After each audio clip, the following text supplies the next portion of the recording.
Қалыңыз қалай? Аллаға шүкір, жақсы. Мен сізден шаш туралы бірнеше сұхбат алсам деп едім. Иә. Сіз шашыңызды қанша жастан бастап өсірдіңіз? Мен шашымды 6 жасымнан бастап өсіргенмін. Өзі өте ұзын болған. Бұл қайта түсіп қалғаны. 2 өрім қойып өретінмін. 1 өрім қойып жіберіп қоятынмын. Ал қазір қаншадасыз? Қазір жасым 65-ке келді. Және қазіргі шашын көп қыздар қысқа қылып қырқып тастайды. Соған сіздің көзқарасыңыз қандай? Мен қазіргі қыздардың шашының кескеніне мен қарсымын. Не себепті? Өйткені шаш адамның көркі. Өсіргені дұрыс. Өздеріне жарасып тұрады. Сіз шашыңызды кезінде немен жудыңыз? Мен шашымды кезінде ол кезде айранмен жуатынбыз. Айранның сары суымен жуатынбыз. Сол кезде шаштың түбі жұмсарып, жылтырап, жақсы өседі дейтін аналарымыз. Ал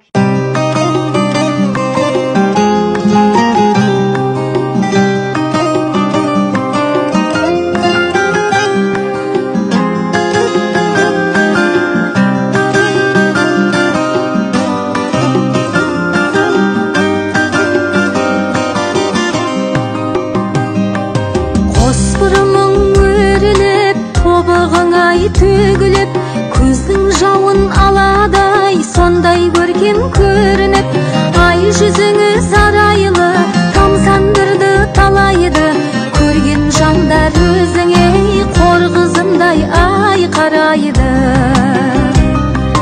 Сен қазақтың қызысың, жібек баян ізісің, асып кетер сендерден сұлулар жоқ біз үшін.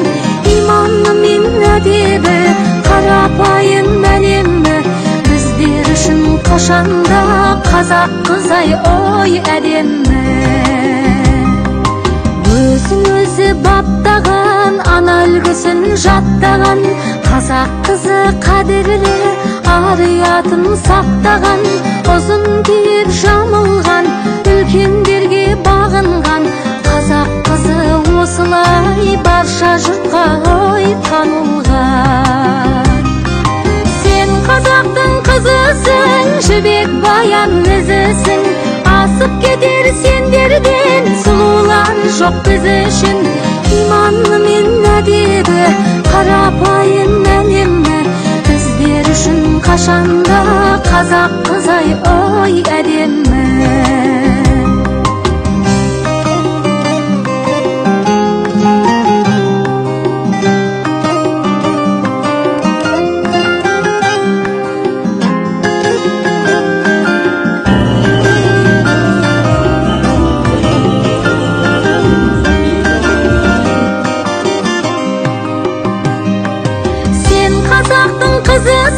Жібек баян ізісің, асып кетер сендерден сұлулар жоқ біз үшін.